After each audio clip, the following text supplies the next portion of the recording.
Okay, so tonight we'll be speaking about wills and estate planning, often overlooked but very important part of your financial plan. Now, let's ask some hard questions. I know on a cold Wednesday evening is not necessarily what you want to think about, but it is reality, and these are the things we have to ask ourselves. So, if we die tomorrow, what happens to everything you own? Who gets your house? Your wife and your children could be living in there, but does it mean that they automatically get it? Not necessarily. Then, who raises your children if both parents are not there? Who gets to decide your medical care if you remain on life support, for argument's sake, if you're incapacitated? And how much does SARS actually take before your heirs get to inherit? You know what that number is. And of course, how long will your family wait to receive anything? Now, for me, just on a personal note, if I look at when my father passed away, that was more than 8 years ago, 2018. There was some, he had a will, but there wasn't proper estate liquidity. So without that liquidity, we found it very hard to wind up the estate. So for me, this is also quite a personal thing in that if I can help other people understand how to be prepared, it will prevent the situation that we found ourselves in. Now, firstly, what will we cover today? Why estate planning actually matters in South Africa? What happens if there is no will? And then looking at from a legal perspective, the South Africa will, what are the requirements and what are the processes involved? And then how assets actually pass at death, because it may not be what you think. We'll also look at trusts under South African law because they do form an important part of estate planning. And of course, often overlooked is the cost associated at death. There's a saying that the only thing certain in life is death and taxes. Well, the thing is, when you die, that's when you get hit with the most taxes. That includes estate duty, capital gains tax, and other taxes at death. And lastly, what is your action plan going forward? So why does estate planning matters? Firstly, it gives control over who inherits. So you get to say who gets what you worked for in your lifetime. It reduces confusion, and I'm sure we've seen that often after somebody has passed away without the will, and of course, conflict. And the most important thing, delays. I've seen people pass away 10 years, 12 years later, and it's still sitting in the deceased estate with nothing happening. Very importantly, if you're a parent to minor children or you have dependents, it protects those minor children and dependents. And of course, it supports financial stability for the families left behind. And there's a play on words, but I like to use a saying is where there's a will, there's a relative. Now, what is the consequences of dying without a will? Well, if you die without the will, it is what is known as dying intestate. And what happens is the state decides what actually happens to your assets. Now, it is governed by what is known as the Interstate Succession Act. And this act will determine if you pass away without a will, who actually inherits, whether it be your spouse, your children, your siblings, or your parents, depending who is alive.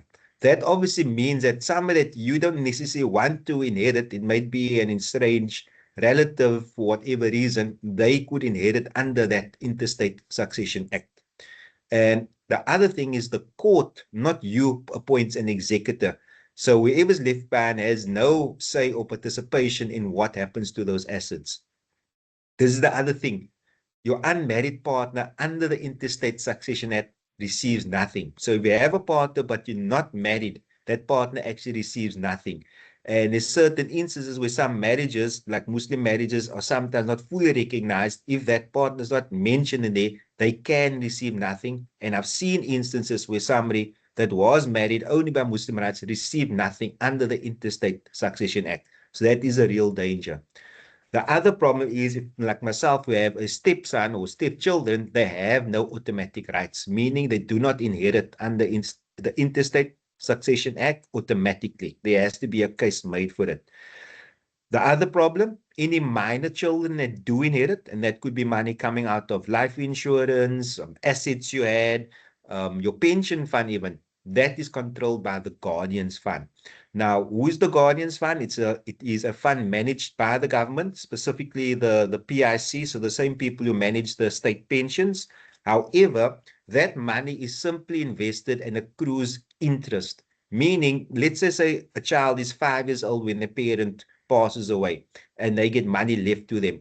That money is not going to be efficiently invested over that time frame, as it's only going to accrue interest, is not going to be invested, for argument's sake, in a balance fund, etc.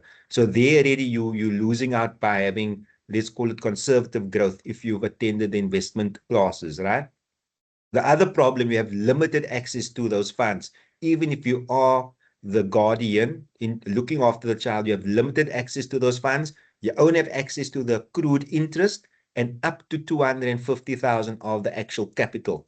So even if you left the 2 million life policy to your child and it goes to the guardian's fund, that money, they only have access to the interest and up to 250,000 and to see to their maintenance, their schooling, etc.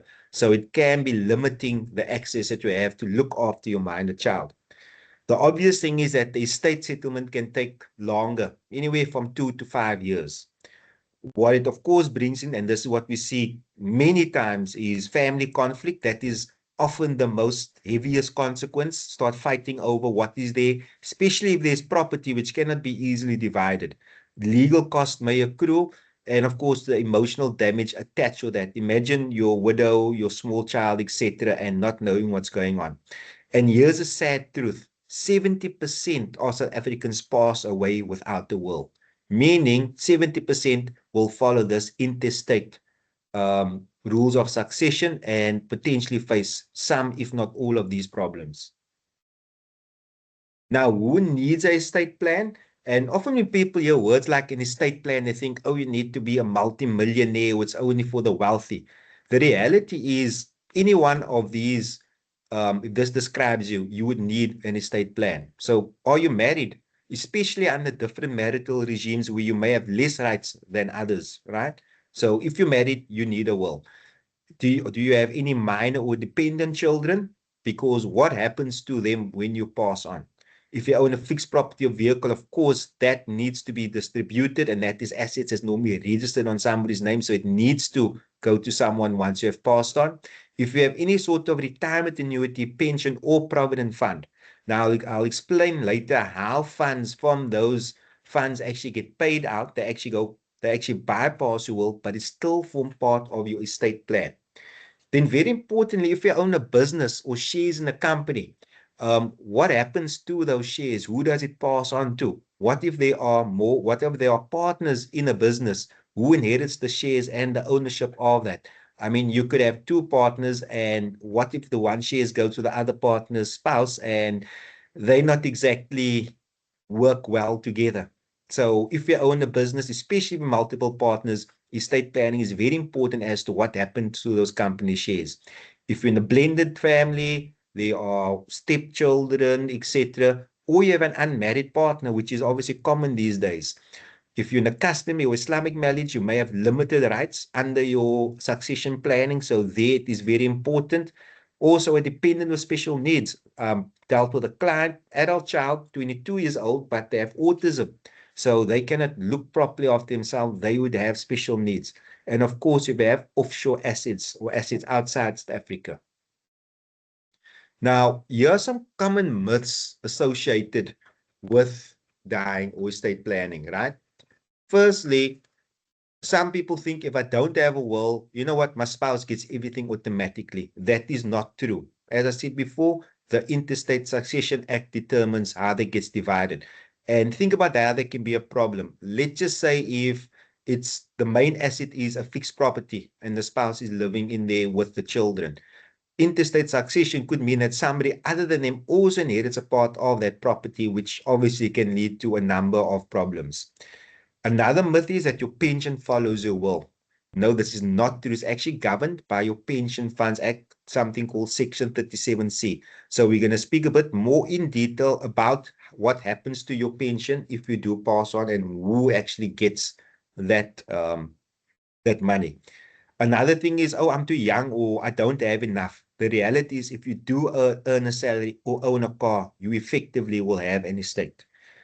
The other aspect is, oh, my will, I got the old will of years ago. The reality is life happens, whether it's divorce, whether it's children, whether it's new assets. Even if you do have a will, you need to review it regularly, at least every 3 to 5 years. The other issue is you might think, oh, I have a free will at my bank.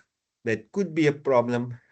You have to check exactly what the executor appointment clause says, as well as do you actually have estate liquidity to go along with that will? Because there are people that do have wills, but they haven't made proper estate planning to determine if there's enough liquidity in their estate. And exactly what the liquidity is need for, we'll discuss when you come to the cost associated with an estate.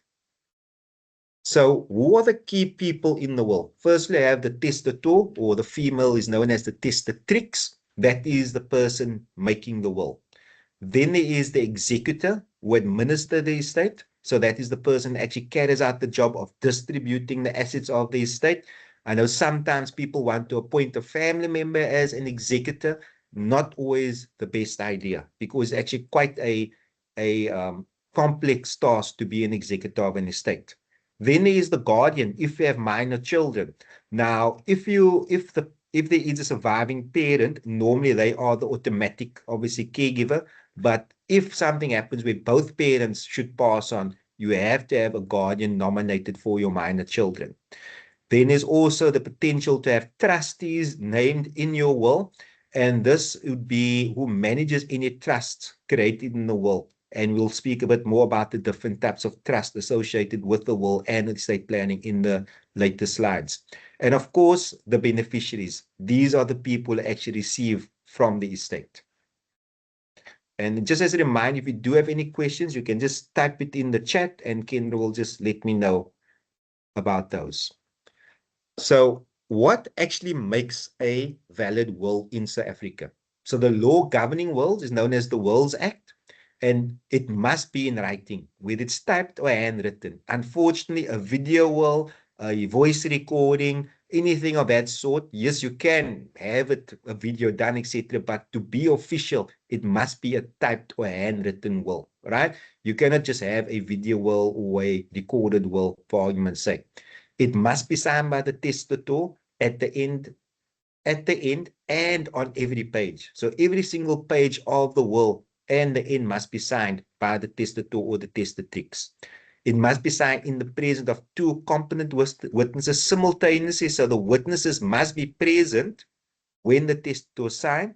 They must also sign on every page. And I know this is a bit of a funny one, but the witnesses only need to be 14 or older. What's very important is the witnesses and their spouses may not be beneficiaries under the will. So if we have somebody as a beneficiary under the will, it's very important that they know their spouse signs as witnesses on that will. That will can basically be declared invalid. The testator themselves, the person leaving the will, needs to be 16 years or older and of sound mind. So that's very important, being of sound mind, because you do state in the will that you are of sound mind. If somebody is under the age of 16, their assets are considered to be effectively their parents' assets. So what can your will actually do? Because many people think the only thing you do in your will is simply nominate who gets your assets. Well, of course, that is the obvious thing. Now, in naming your assets, you effectively have two portions. You have what's known as a special bequest, and that is where you name or nominate specific items or specific values to specific beneficiaries. For example, I could say that I bequest my vehicle to my eldest son.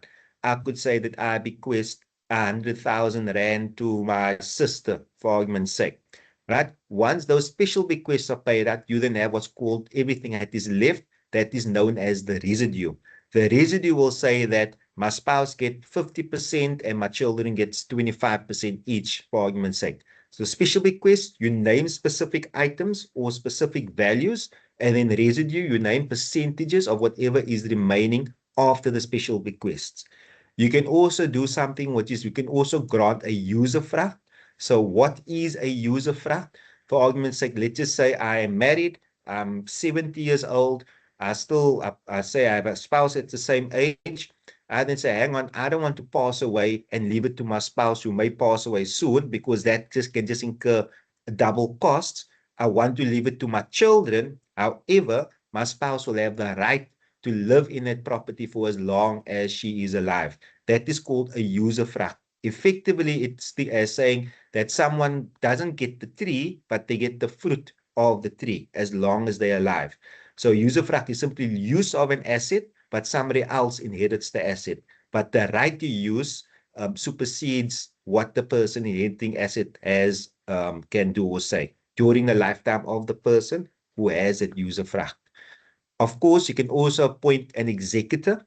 Now, typically, if an estate is worth more than 250,000, an executor need to furnish some sort of security, whether it's a suretyship, etc. However, in your will, you can waive that security requirement, and often people do. Of course, you name your guardian for minor children. Bear in mind that if the one parent names a guardian, it will only take place if the other remaining parent is no longer alive. Then the other thing you can do is, and we'll talk more about this, is create a testamentary trust for minor or vulnerable beneficiaries. So a testamentary trust is effectively when you pass on, instead of those cash or assets going directly to a minor, it goes into what is known as a testamentary trust, which basically protects and manages the assets in there. But we'll go a bit more in detail with testamentary trust in a few later slides. Of course, you can specify your funeral and burial wishes, whether it is to be buried according to a certain religious rites, whether it is you want to be cremated, whether you want to have your ashes scattered across the Nile at sunset. Any of those things you can do in your will as well. The other thing you can also do is disinherit someone. However, there are certain exceptions. If you have maintenance obligations, you cannot cancel your maintenance obligations in your will. And of course, you can forgive debts owed to you. Now, this may be, for argument's sake, a parent that passed on the asset to a son or sold the asset to their child and created a loan account. It could be a loan account to a trust, etc., or just somebody that owed you money. You can then forgive that debt to you, and that you can actually do in your will. Now, that's actually often used, often as a estate planning tool when people utilize trusts and other type of means as well. So what Anwar, can't you? Yes? sorry, Yeah. there's a question in the chat before you continue. Okay, let me just check it out.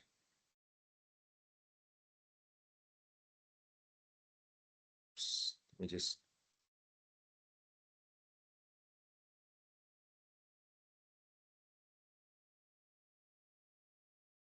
Do you give advice on Muslim wills? Yes, I do. Right. So we also with Muslim wills, where your difference is primarily going to be with your special bequests, right? Where you are limited to 1/3, that's called your wasiya, and then your remaining, your residue has to go according to the Islamic law of succession, which is your various predetermined factions, right? So that is where it mainly, but of course, there's additional planning that goes on with it, especially when there's only a fixed asset involved. And if you wanted to divide it away, you want to do while maintaining it being Sharia compliant, it obviously requires a bit more planning. But yes, I do Muslim wills as well. It does take the conversation a bit more, how can I say, a little bit more complex, if I will. I hope that answered your question. And if you do want more detailed questions at the end, I'm more than welcome to answer more detailed questions on Islamic and Muslim wills and the laws of succession there.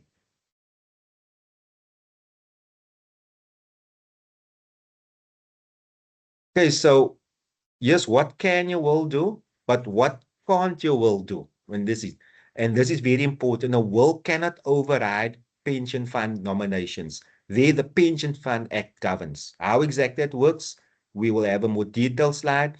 Then it cannot override life insurance beneficiary nominations. So if you have a life insurance policy and you say, John gets that life insurance policy, that will take precedent over whatever your will says, even if John is not mentioned in the will.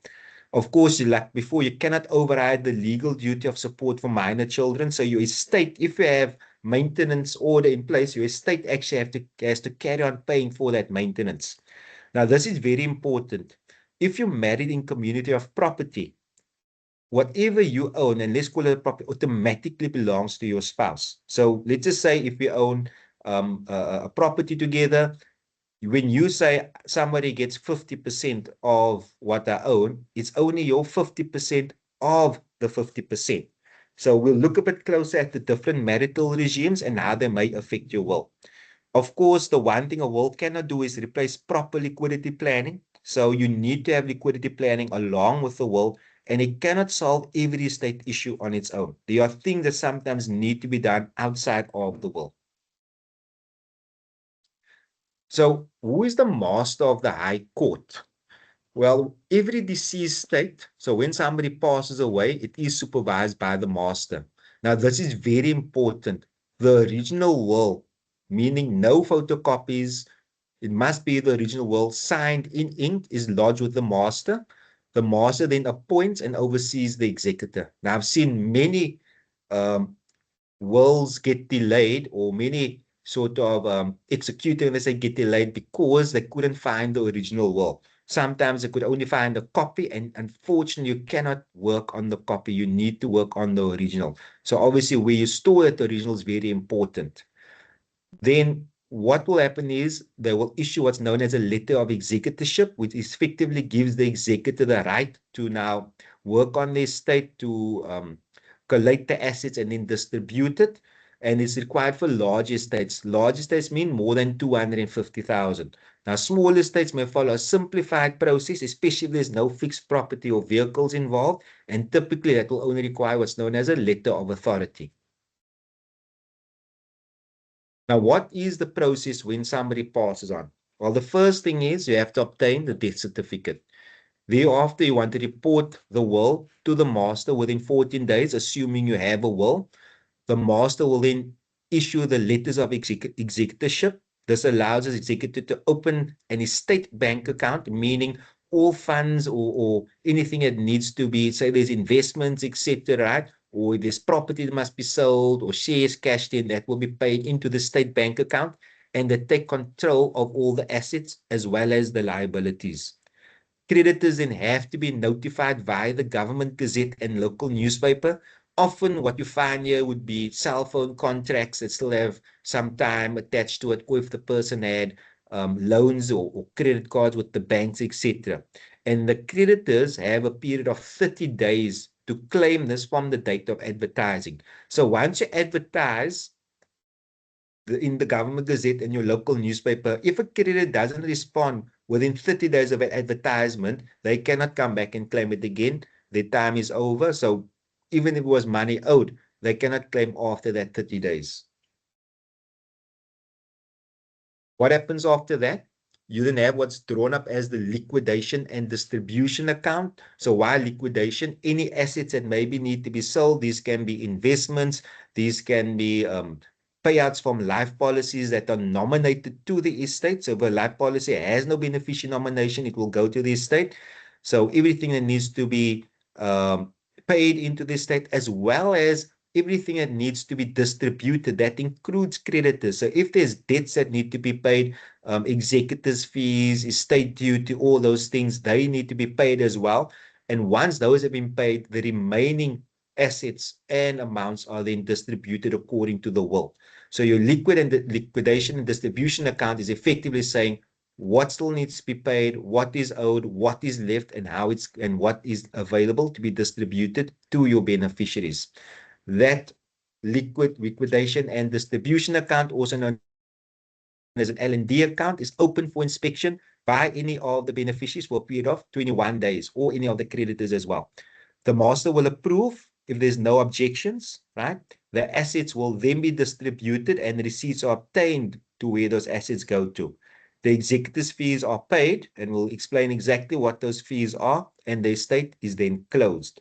Now, it seems like a fairly simple task if you label it, but typically, and this is assuming that the will is in place, that there was sufficient liquidity planning, that there's no disputes, your typical duration for a straightforward estate is 12 to 24 months. And that's a straightforward estate, just to emphasize. Now, when should you update your will? Well, obviously, when you get married as well as divorced, right?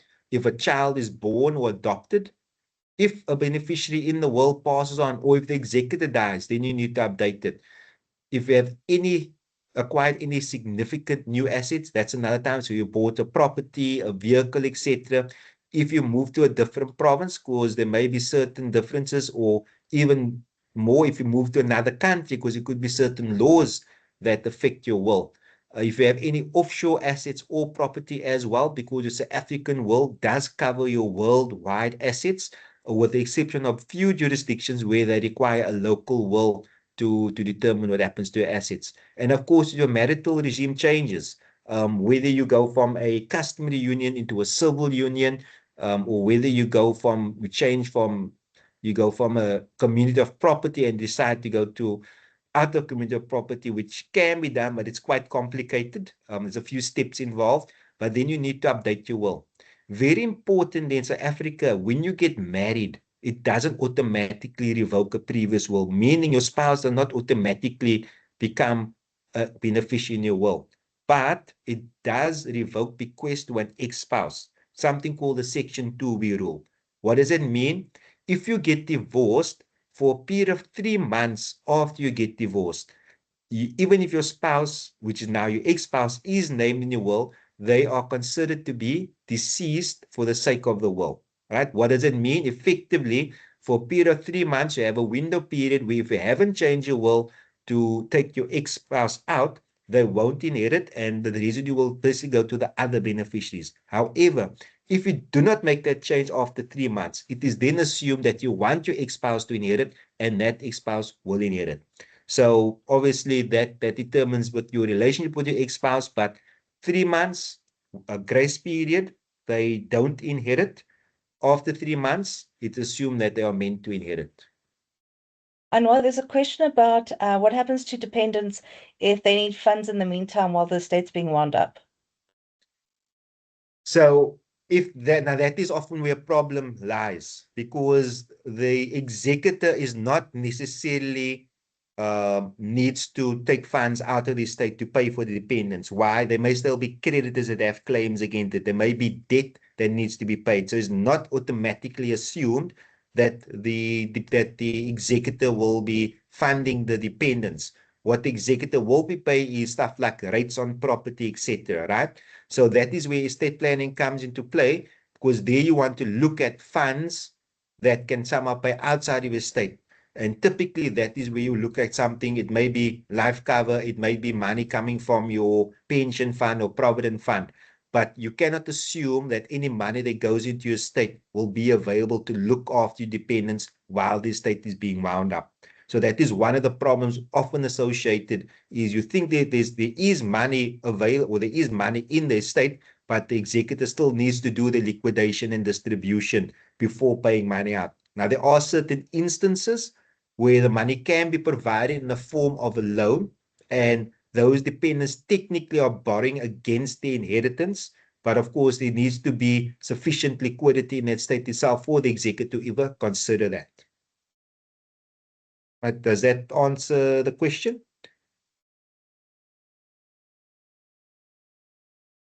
We'll have to wait for feedback from Okay. Shafika. Okay.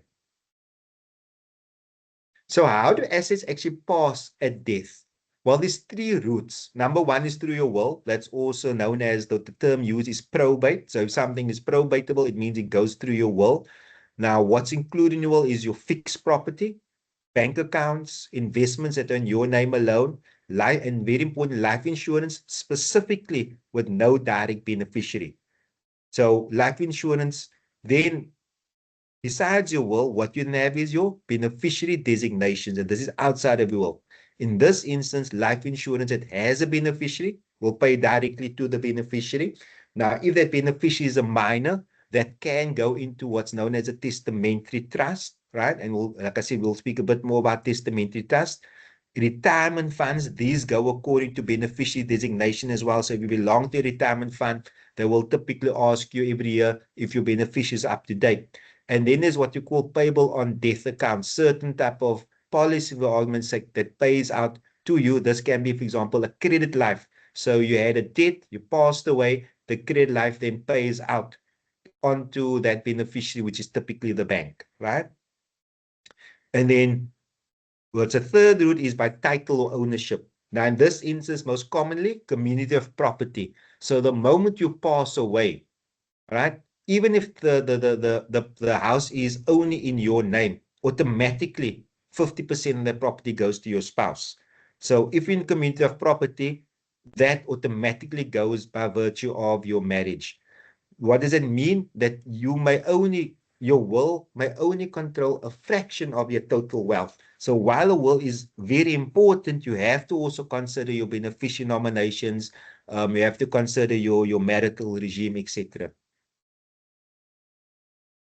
Yeah, Anwar, there was a follow-up. It said, Okay. yes, I need to put something in place then. Not sure if it's through my will or through employer or bank. Please, need advice, please. Okay, so if you need advice, for you, of course, I do wills myself along with the planning that comes along with that through my agreement with Fairbairn Cafe. So I am able to provide wills, and we have various providers that can assist us with that, as well as the estate planning go with it. So you're more than welcome to book a consultation with me to see exactly where the shortfalls are and what planning is required to make up for those shortfalls. So by all means.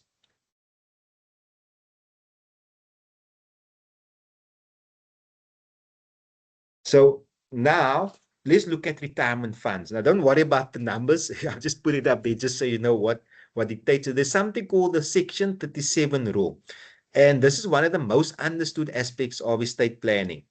So what's governed by this Section 37 rule of the Pension Funds Act? It is pension funds, provident funds, retirement annuities, and preservation funds. What does this mean? That the Board of Trustees actually has full discretion who receives your pension fund funds. Yeah, your pension fund um, amounts, right? Your will does not bind to them. So if you say in your will, I want my pension fund to go to XYZ, it has absolutely no meaning whatsoever. The Board of Trustees has full discretion. What's also important is, now you may think, but hang on, I didn't have a beneficiary nomination form.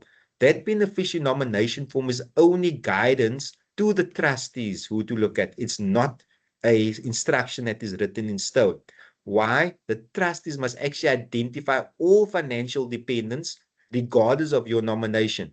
So for argument's sake, if your spouse is a dependent and you only nominate your children, the trustees will say, hang on, that cannot only go to your children, it also has to go to your spouse that is a dependent. Now, will they consider not only legal dependents, so not only necessarily children or spouse, but also what is known as factual dependents?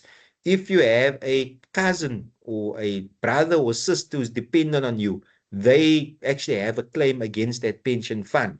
Um, and of course, yes, you can nominate that, but we'll also look at, yes, they also do look at your nominees. So maybe there's somebody that's not a dependent, but they are nominated beneficiary. Doesn't mean they're not going to get. They can still get if the trustees includes them. But what happens is that your dependence takes preference.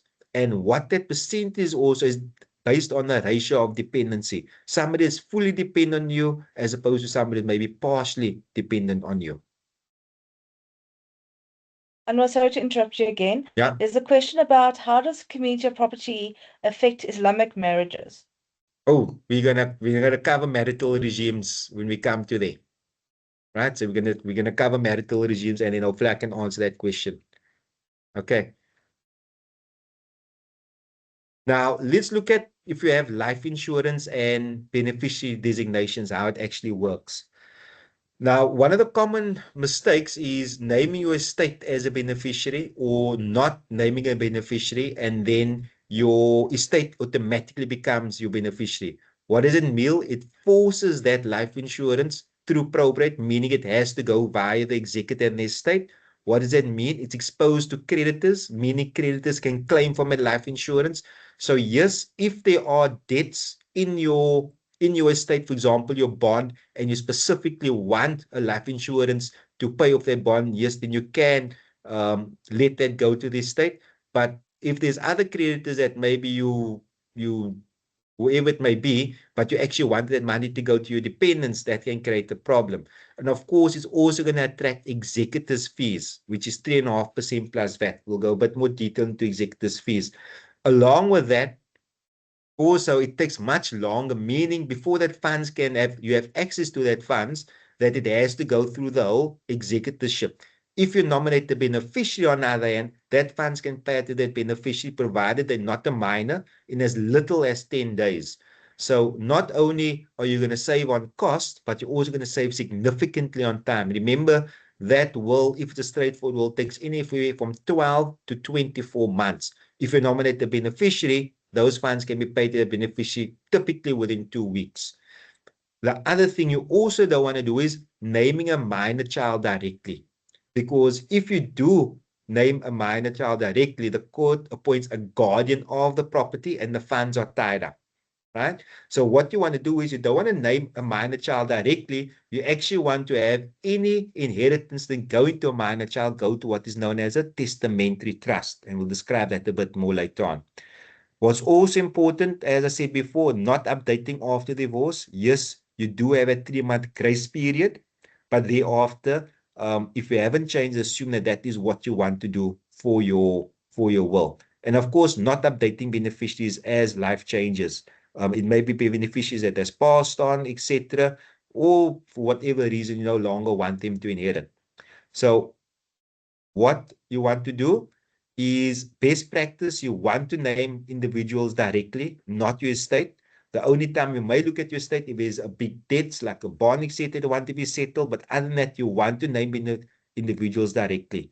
You could consider writing the policy into a trust, meaning that you can even say if you don't want it to go directly to beneficiaries, but you want it to go into another vehicle, you can actually have it go into a trust, and the trust can look after the beneficiaries, and we'll talk about the different types of trust.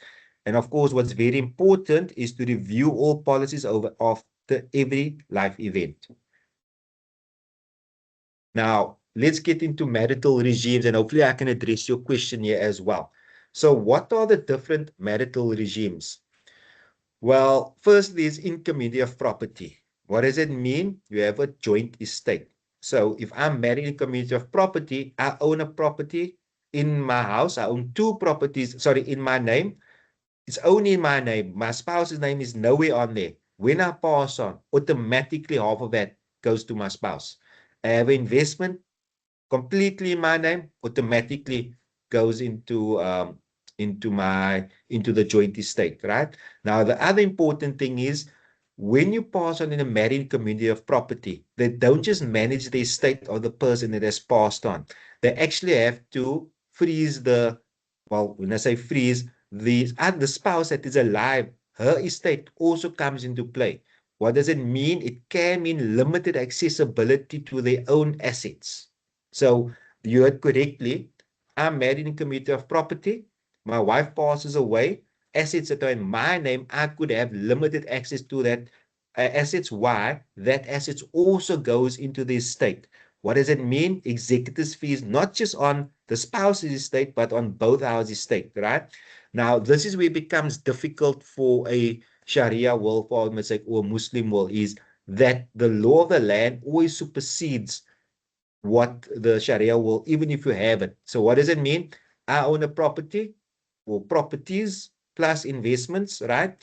What happens is automatically is not that everything, even if it's on my name, it doesn't go according to Sharia will, even if I have a Sharia will. What will happen is first that assets will be halved, go to my spouse, and only the remaining half then goes according to the so-called, well, the Sharia will distribution.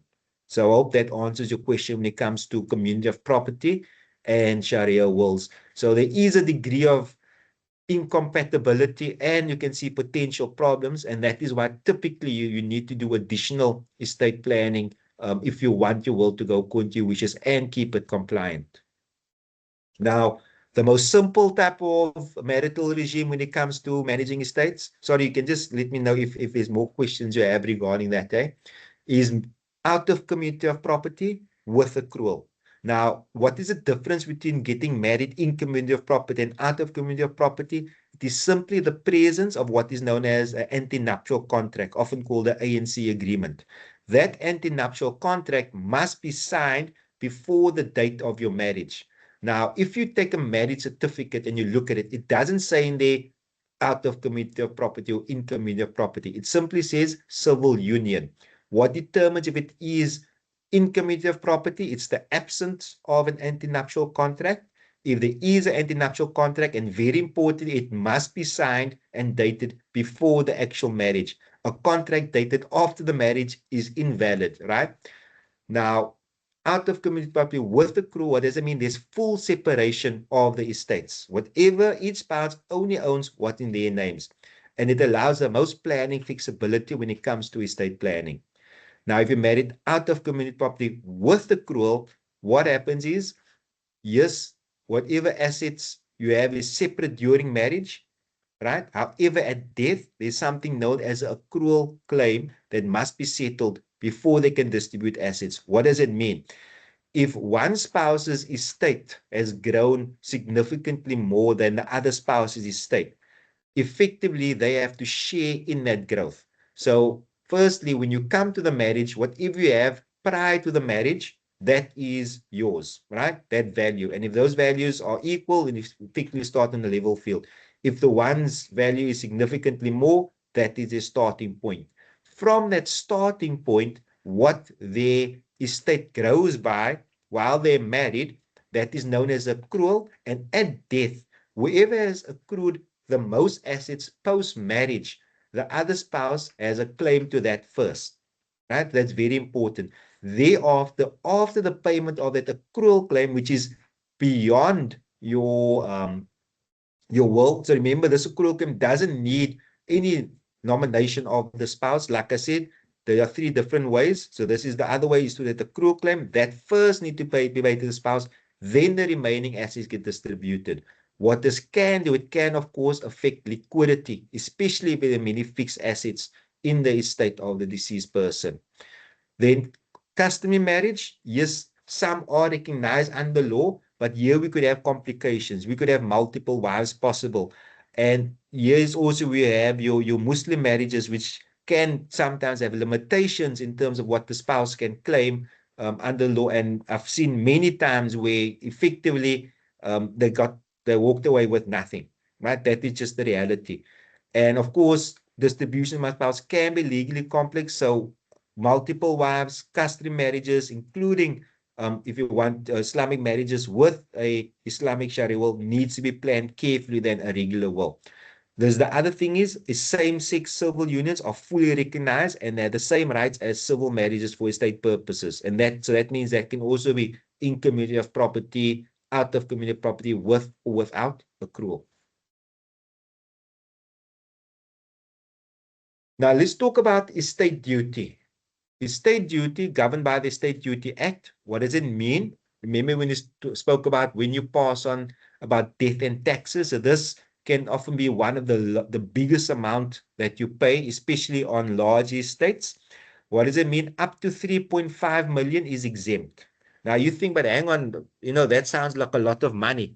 What's included in that 3.5 million is obviously any physical property, and that can very easily, even if you purchase it for a lesser price, can very easily appreciate to that value.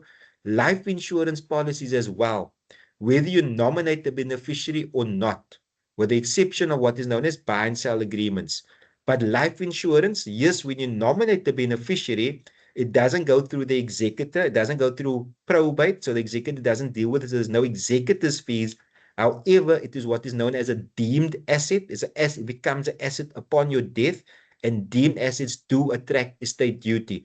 So you may have a property worth 1.5 million and or 2 million, or in Cape Town, very easily 3 million, even though you bought the property for significantly less. Then you have, for example, a life cover of another 3 million. Automatically, you now have an estate value that can be estate dutiable. Now, what is that amount? That amount is 20% of any estate value above 3.5 million up to 30 million. Once your estate goes above 30 million, it's 25% on the excess. So let's just for argument's sake say you pass on, there's a property, there's some insurance policies, and your estate is worth 5 million. Not very difficult, right? What happens is 1.5 million is above the 3.5. So 1.5, let's call it a million. Let's call it 4.5 million just for the simplicity of it.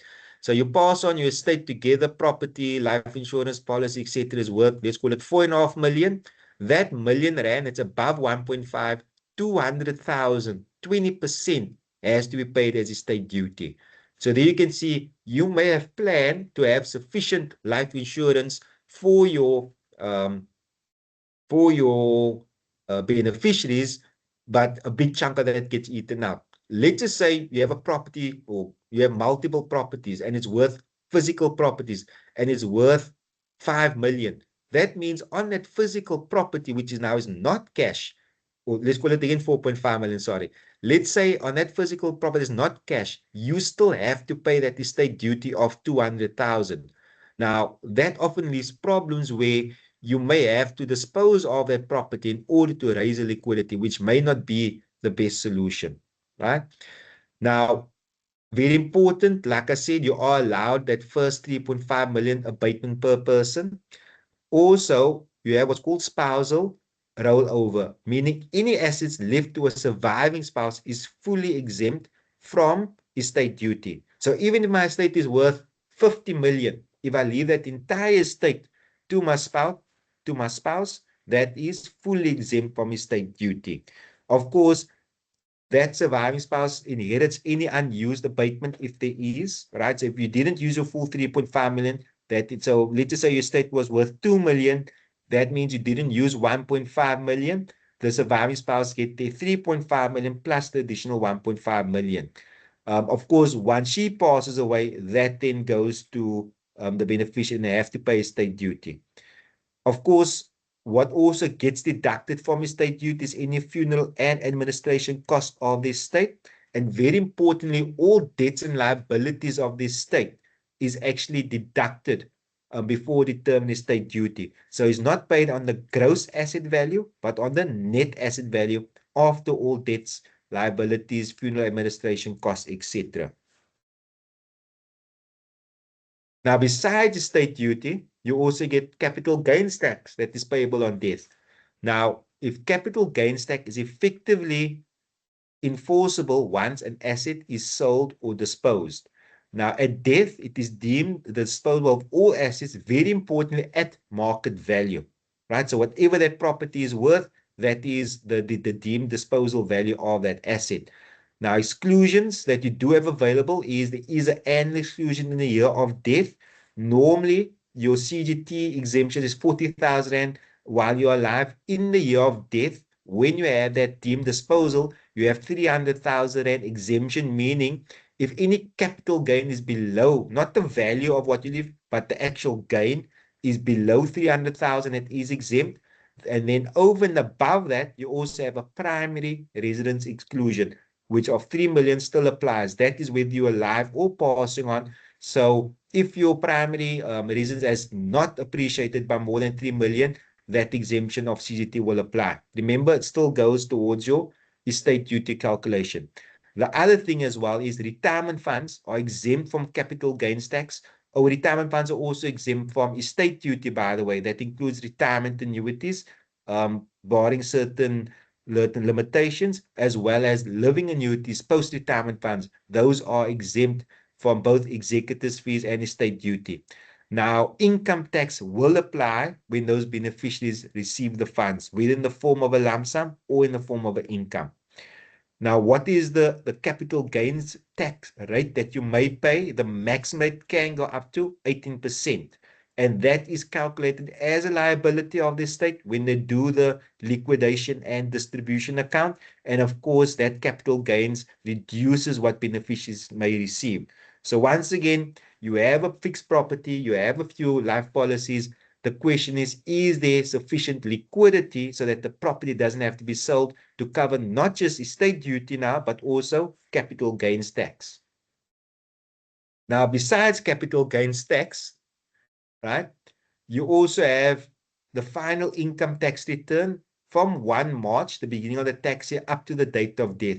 So any outstanding taxes that were payable for that tax year, income tax, that's also form part of a claim against the estate. Also, the estate, if it's earning rental, if it's earning interest, etc., that income tax will also apply on that as well. And then last, well, not last, but another cost also overlooked is executors fees, which is 3.5% of gross assets. Now, note very carefully, estate duty is on net assets.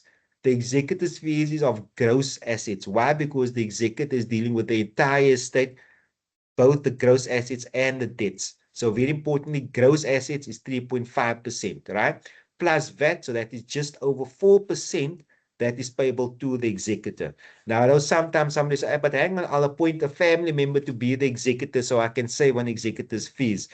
As you can see, actually executing will is not the simplest of tasks. And if you appoint someone that has no knowledge experience of executing estate, it can actually lead to massive delays. Now, here's the other overlooked part as well, is conveyancing cost to transfer that fixed property to your beneficiaries. In other words, the transfer cost that you paid when you bought the property, those to get to your beneficiary, you have to pay that executor's fees. Sorry, those conveyancing costs, right? And of course, those can go up to quite a bit of amount depending on the value of that property. Once again, community of property, here we have a problem, is that portion. So let's just say the property is worth at 2 million. You would think, okay, only 50% needs to be transferred to my spouse, so it's only going to be on the million. No, the conveyancing cost on that entire property, even though the spouse owns half already via community of property, but the conveyancing cost is going to be on the entire property value. And of course, the master's fees on filing the estate. So here we can see that liquidity planning is not optional. Your estate needs cash to meet these obligations.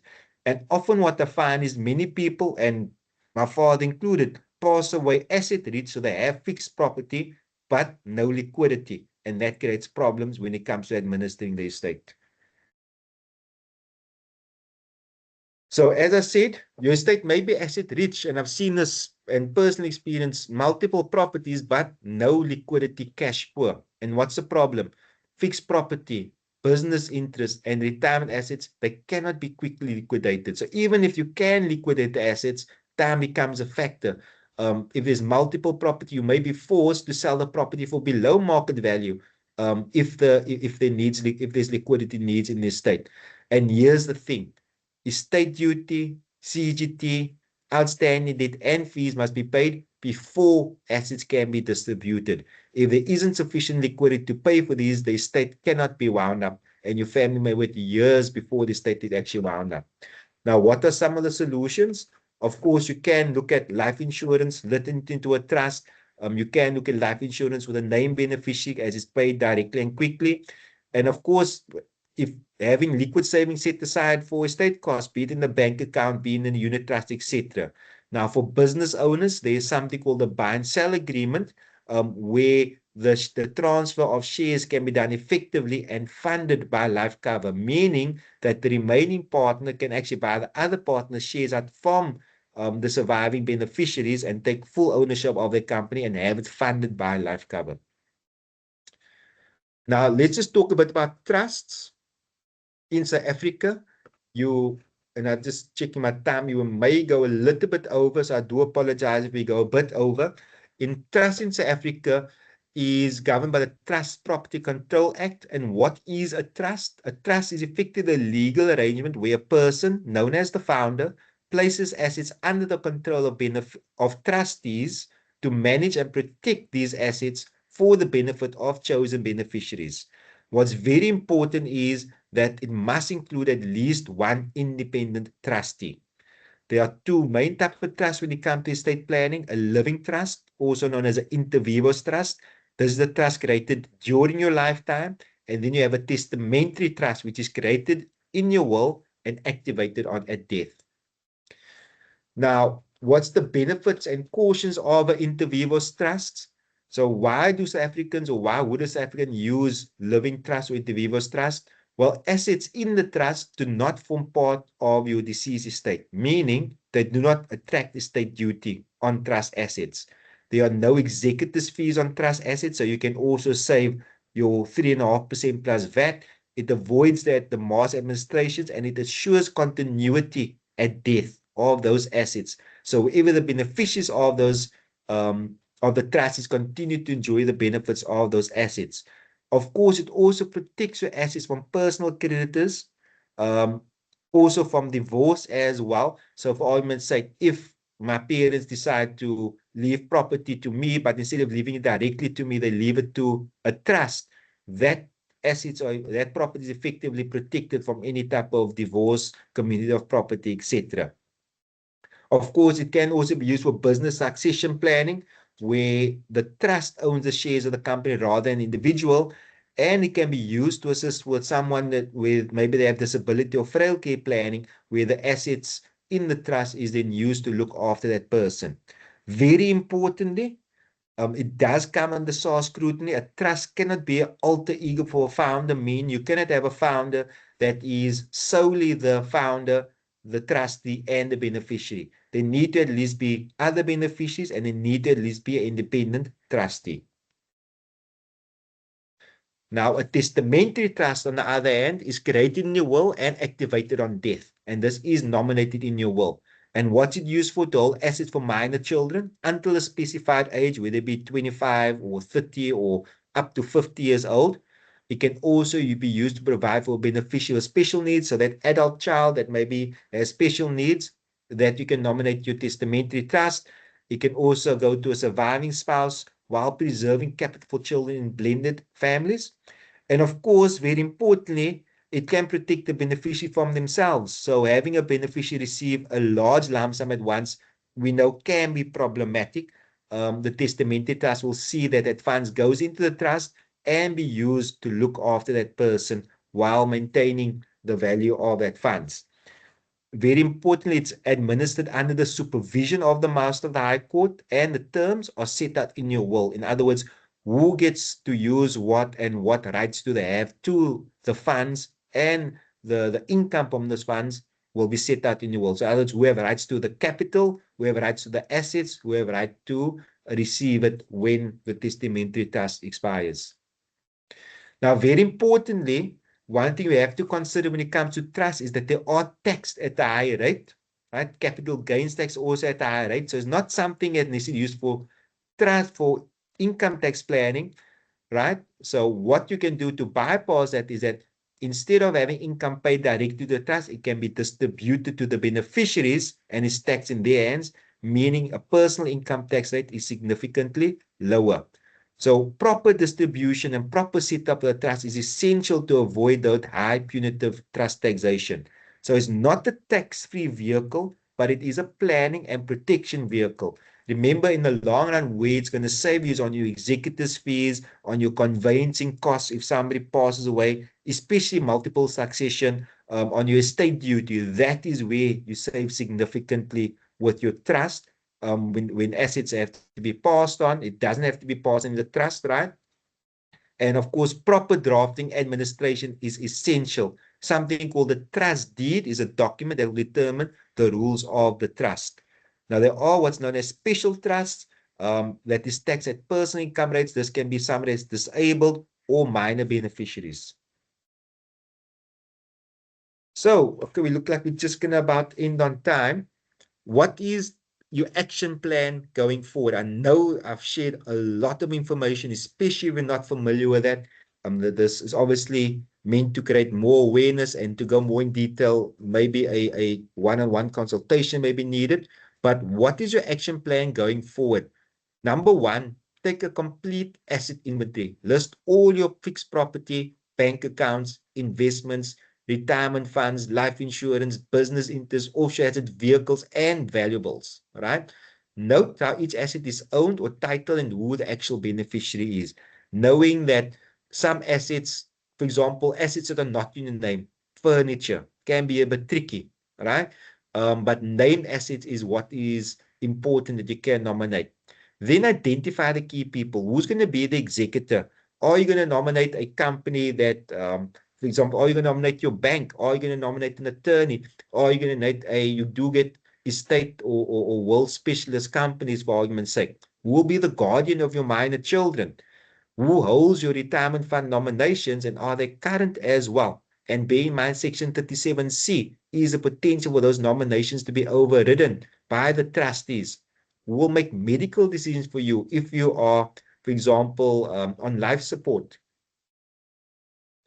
Also, know your marital regime. We've discussed the different consequences if you're married in a community of property, if there's a cruel claim, your customary marriage, limited rights versus your civil marriage.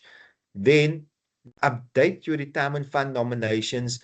Contact every fund you belong to, whether it's a retirement annuity fund, a pension fund, a preservation fund, and update the nomination forms, but also be aware that you want to document your financial dependence clearly and you want to have it aligned to those beneficiary nominations.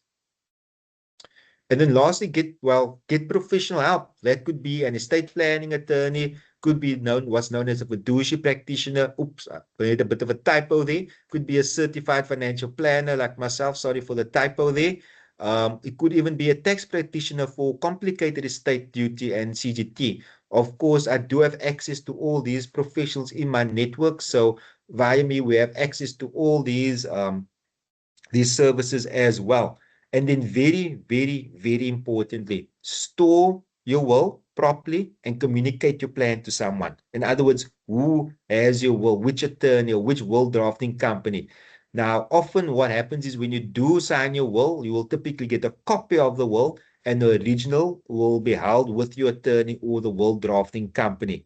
The master, very importantly, requires the original. They cannot operate on a copy. Now, your copy you want to keep in a safe at home, preferably a fireproof safe. The other thing is that also, if you have digital assets, if you have passwords, crypto, etc., that you want to keep in a secure memorandum as to what happened to those digital assets. And last but not least, review your will every 3 to 5 years and after every life event. So, what are our key takeaways? Dying without the will means that the interstate succession act decides, not you, meaning your assets could go to where you don't want it to go. Your retirement fund does not follow your will, those Section 37C clause, the trustees decide. Know your marital regime because it fundamentally shapes what happens to your estate. Beneficiary designations on retirement funds and life facilities often matter more than your will, right? Often our life cover or retirement fund will pay at a much more significant value than what we have in our living estate. And then remember, trusts are a powerful tool for estate planning, especially if you have multiple properties or significant value of your assets, but they must be structured carefully because they do come under SARS scrutiny. Of course, estate duty, capital gains tax, executors fees require liquidity in planning and update your will and retirement nominations after every major life event, a child being born, getting married, getting a new job, etc. And then last but not least, get professional help. The cost is small compared to getting it wrong. And I thank you